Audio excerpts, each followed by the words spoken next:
Welcome!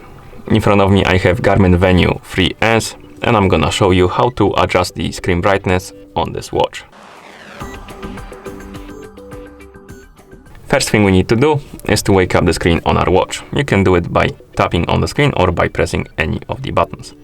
Once you wake up the screen, press and hold the action button to open the controls menu. Now scroll through this menu and find the brightness icon. Once you find it, tap on it. And here, if you want to change the brightness of the screen and you want it to stay at the level you selected, you need to disable the auto brightness first by tapping on this icon right here. And once you disable the auto brightness, you can adjust the screen brightness by tapping on the icons at the top and bottom of the screen. Adjust the brightness to your liking, and once you're done, you can press the back button to go back to watch face. Like that.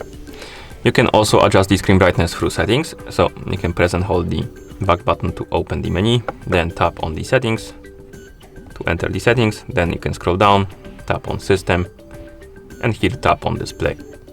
Now tap on brightness and adjust the brightness to your liking. And once you're done, you can press the back button to go back to watch face. And that's how you adjust the screen brightness on this watch. Thank you for watching. If you found this video helpful, please consider subscribing to our channel and leaving the like on the video.